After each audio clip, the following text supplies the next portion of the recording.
Dua bersaudara yang yatim piatu sejak kecil. Sang kakak menjadi penguasa sebagian besar dunia hitam di negara Ha. Anak buahnya semua adalah penjahat haus darah yang nekat. Namun sang adik, Honam, adalah pecundang yang selalu diintimidasi di sekolah. Ketika Honam meminta bantuan kakaknya malah memarahinya dan menyebutnya sampah. Dia juga memperingatkan Honam untuk tidak mengaku sebagai adiknya di luar. Melihat satu-satunya keluarganya bersikap dingin dan tak peduli, Honam merasa hancur. Dia berteriak pada kakaknya, "Kau ini kakak macam apa? Bukankah seharusnya kau melindungi adikmu?" Namun kakaknya tidak menjawab, dan langsung pergi meninggalkan rumah tanpa menoleh. Hanya menyisakan Honam yang menangis sendirian. Sejak saat itu, Honam semakin sering diintimidasi di sekolah. Bahkan ketika rambutnya dijambak oleh si kuning yang lebih pendek darinya, dia tidak berani melawan sedikit pun. Karena jika Honam berani bergerak, dia pasti akan dihajar lebih parah lagi oleh si kuning. Namun, saat si kuning hendak menamparnya lagi, Honam tiba-tiba menangkap tangannya. Honam tidak ingin menahannya lagi. Dia mengepalkan tinjunya, siap untuk melawan. Namun sebelum Honam sempat memukul, tiba-tiba sebuah kekuatan besar seperti truk menghantamnya, melemparkan Honam beberapa meter jauhnya. Kang Seokju memakinya dengan nada menghina. "Dasar kau, mau apa kau? Mau berkelahi?" "Hah?" Sambil berkata demikian, sekelompok berandalan sekolah mengikuti Kang Seokju. Dalam beberapa detik, ruang kelas penuh sesak. Saat itu, Honam menyadari satu hal, bahwa sendirian dia tidak bisa melawan kelompok. Dan begitulah, Honam kembali dihajar oleh si kuning. Namun, malang tak dapat ditolak. Setelah dihajar, Honam menerima telepon dari nomor tak dikenal. Dari polisi, mereka mengatakan bahwa kakaknya mengalami kecelakaan.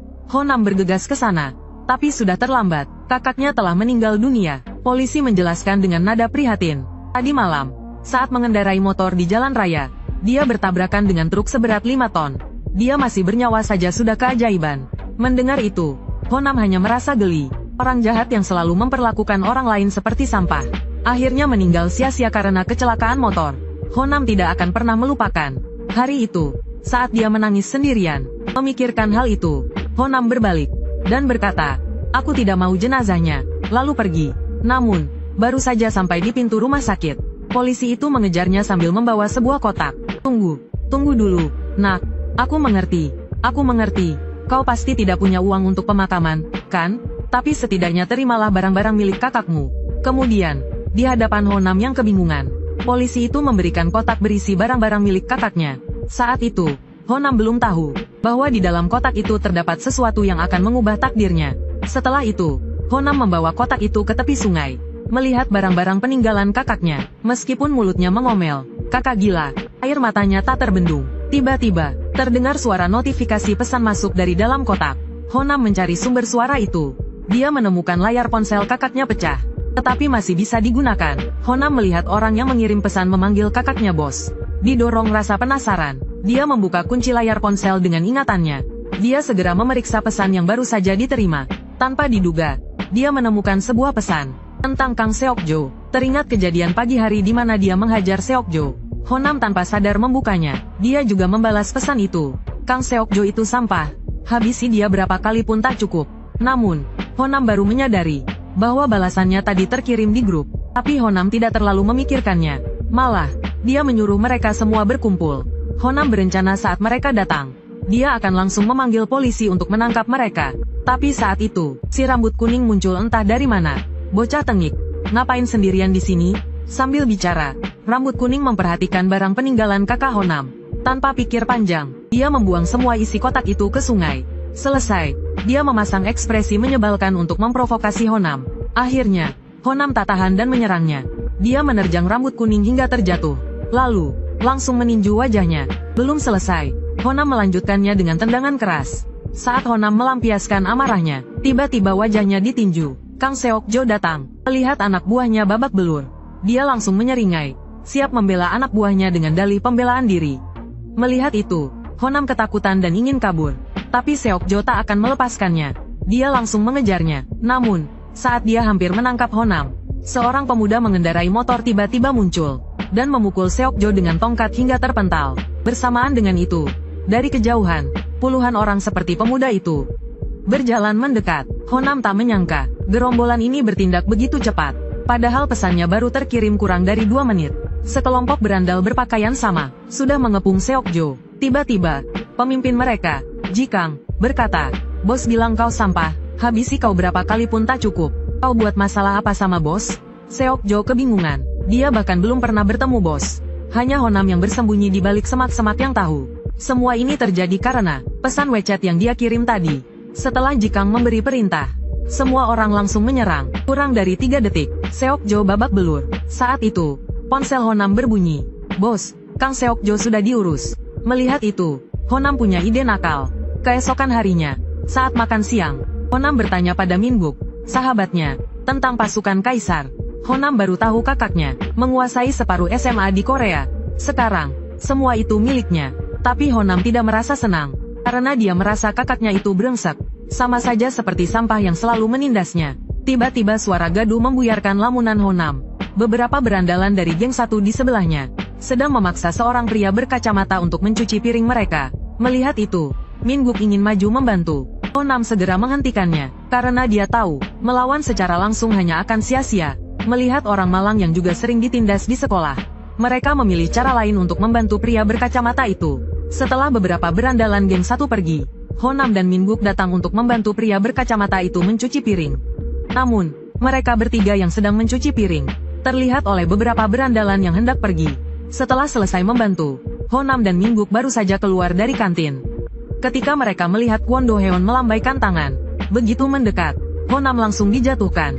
Minbuk juga terkena pukulan keras dari anak buahnya. Kemudian Honam diinjak-injak oleh Kwon Do Heon. Dengan nada meremehkan, dia berkata, dasar banci, merebut pekerjaan orang lain. Kalau mau kerja, jadi kursiku dulu. Begitu selesai bicara, salah satu anak buahnya terlempar.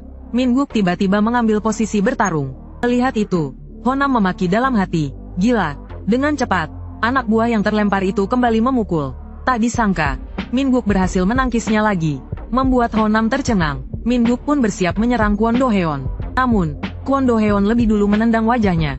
Belum selesai, Kwon Do Heon kembali memukulnya dengan keras. Minbuk masih mencoba membalas, tapi Kwon Do Heon kembali menghantam wajahnya dengan lutut. Pukulan itu membuat Minbuk pingsan. Namun, Kwon Do Heon belum mau berhenti. Dia menyalakan sebatang rokok, dan mengarahkan puntung rokok itu ke mulut Minbuk. Dia menjadikan Minbuk sebagai asbak manusia. Namun, tepat saat abu rokok hendak jatuh ke mulut Minbuk, Honam berdiri, tapi dia tidak membalas, melainkan berlutut dan memohon ampun, dan menepuk-nepuk punggungnya, memberi isyarat agar Kwon Do Heon duduk di punggungnya. Melihat itu, Kwon Do Heon menghentikan aksinya, dan bersiap duduk di punggung Honam. Tapi saat itu, bel masuk berbunyi.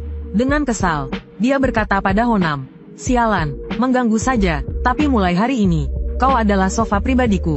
Ingat, selalu siap sedia. Kau juga. Kwon Do Heon menendang Minbuk, lalu menjentikkan puntung rokok ke kepalanya sebelum pergi. Honam membantu sahabatnya yang hampir mati karenanya untuk berdiri. Tapi Minbuk sudah menangis. Dia tidak tahu bagaimana caranya bertahan hidup di sekolah ini. Namun, Honam diam-diam sudah punya rencana. Sore harinya, pintu kelas Honam tiba-tiba didorong terbuka. Minbuk panik mencari Honam, menandakan ada sesuatu di luar. Saat itu, banyak orang mengerumuni pintu kelas sebelah. Honam mendekat dan terkejut melihatnya. Kwon Do Heon menjadi sofa manusia untuk pria berkacamata itu, dan dengan rendah hati bertanya apakah tingginya sudah pas. Anak buah Kwon Do Heon yang melihat itu, segera mendorong pria berkacamata itu dari punggung Kwon Do Heon. Namun detik berikutnya, Kwon Do Heon malah memukul anak buahnya, dan membentaknya, orang gila, kau ingin membunuhku. Setelah berkata begitu, Kwon Do Hyeong berlutut lagi di tanah. Ia memberi isyarat pada pria berkacamata itu untuk segera naik ke punggungnya. Dan adegan selanjutnya lebih gila lagi. Kwon Do Hyeong tiba-tiba melepas semua pakaiannya, dan berlari telanjang di lapangan. Ternyata Kwon Do Hyeong melakukan semua ini karena Honam. Siang harinya, Honam mengirim pesan kepada anak buahnya menggunakan ponsel kakaknya. Setelah itu, orang-orang dari geng Kaisar hanya butuh beberapa menit untuk menghajar Kwon Do Hyeong hingga babak belur. Yang lebih mengerikan adalah pesan yang Honam kirimkan saat itu. Hanya beberapa kata saja. Saat ini, Honam akhirnya menyadari betapa menakutkannya geng Kaisar milik kakaknya.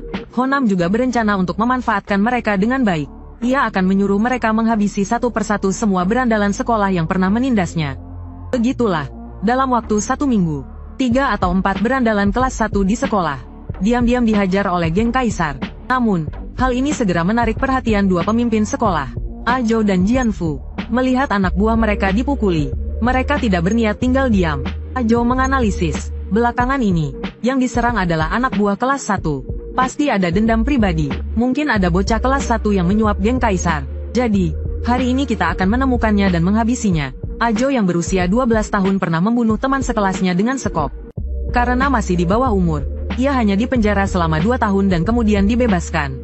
Kini, dengan kekejamannya, ia menjadi pemimpin di SMA Longri. Namun kemarin, anak buah Ajo tiba-tiba dipukuli. Setelah mendengar berita itu, Ajo segera memerintahkan anak buahnya untuk memanggil semua bocah kelas 1 yang baru-baru ini membuat masalah. Ia curiga ada seseorang yang membayar orang untuk melakukan ini. Ajo mengatakan jika nanti ia menemukan bukti, ia akan membuat orang itu merasakan siksaan yang belum pernah dialaminya seumur hidup. Setelah berkata begitu, ia menyuruh anak buahnya untuk menggeledah mereka satu persatu. Mendengar itu, Honam terkejut, karena dialah yang memanggil orang-orang itu, dan ponsel yang digunakan untuk mengirim pesan ada di sakunya. Jika ketahuan, ia pasti mati. Saat teman sekelas di sebelahnya sedang digeledah, Honam memutuskan untuk bertaruh.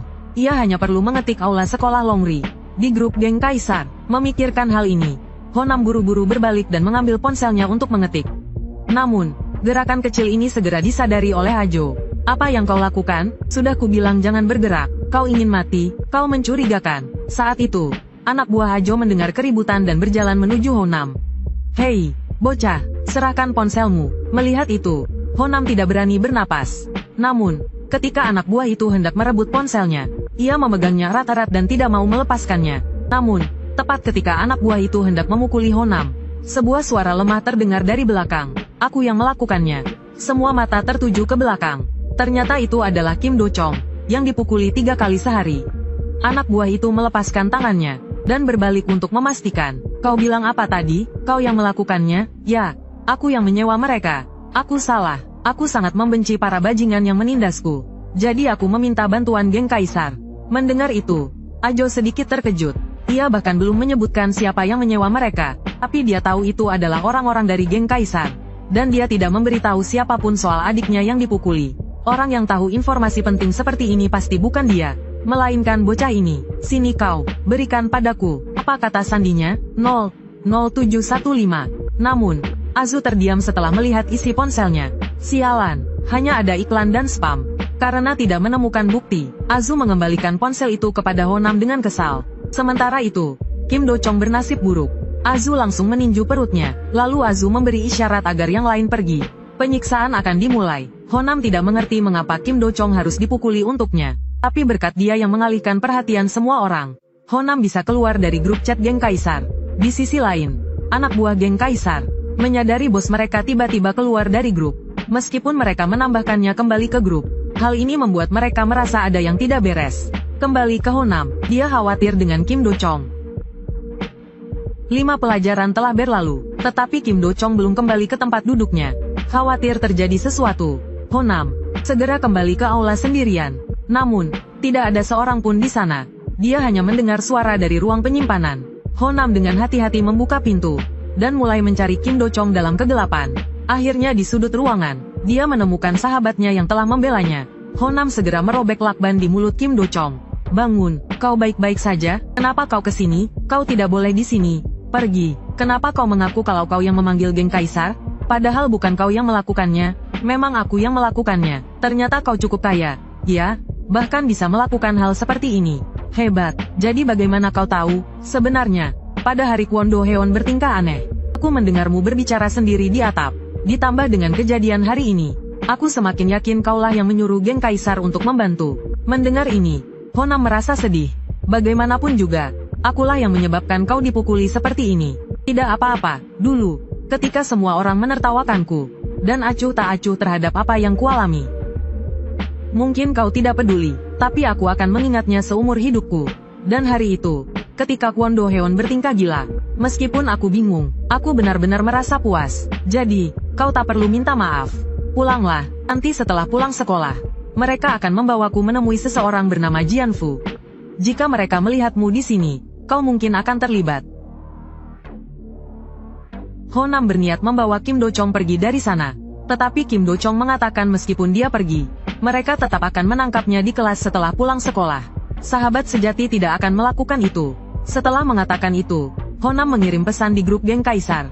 Habisi Yongyil, Gu Minzu, dan Azu. Sekarang juga, kemudian, Saat Azu sedang tidur di kelas, tiba-tiba muncul beberapa bayangan di belakangnya. Geng Kaisar datang. Guru masih mengajar di depan kelas, tetapi para siswa di bawah berkelahi. Seseorang mengangkat alat pemadam api di atas kepalanya, dan langsung memukulkannya ke kepala Azu. Guru dan murid-murid lain yang mendengar suara itu terkejut, hingga Azu ditendang hingga terpental. Guru baru menyadari kalau mereka sedang berkelahi. Tapi saat itu Azu sudah diinjak-injak oleh beberapa orang. Guru yang ketakutan segera lari keluar kelas dan menelepon polisi. Saat itu hanya tersisa beberapa anggota geng Kaisar yang baru saja berkelahi di kelas. Hanya dalam 1 atau 2 menit, wajah Azu sudah babak belur. Ketua geng sengaja mengambil foto. Sebelum dia sempat mengirim foto ke grup geng Kaisar, Jianfu, sahabat Azu, bergegas masuk. Dia langsung meninju ketua geng hingga terpental. Anggota lain yang ingin membantu bukan tandingan Jianfu. Jianfu mengalahkan mereka semua. Salah satu anggota yang sial kepalanya dibenturkan ke lantai oleh Jianfu. Berani-beraninya kalian membuat onar di sini. Sok jagoan, geng Kaisar. Namun, Jianfu baru saja selesai berbicara. Dia dicekik oleh salah satu anggota geng. Siapa ini? Keadaan mulai berpihak pada geng Kaisar. Alat pemadam api diangkat lagi. Tapi hasil akhirnya adalah, Jianfu sendirian mengalahkan semua anggota geng Kaisar. Kemudian polisi datang, dan menangkap semua anggota geng Kaisar yang terlibat perkelahian. Tentu saja, Jianfu juga ditangkap. Tapi sebagai jagoan SMA Longri, saat meninggalkan sekolah, semua adik kelasnya berlari untuk melepas kepergiannya. Apa maksud geng Kaisar sialan itu?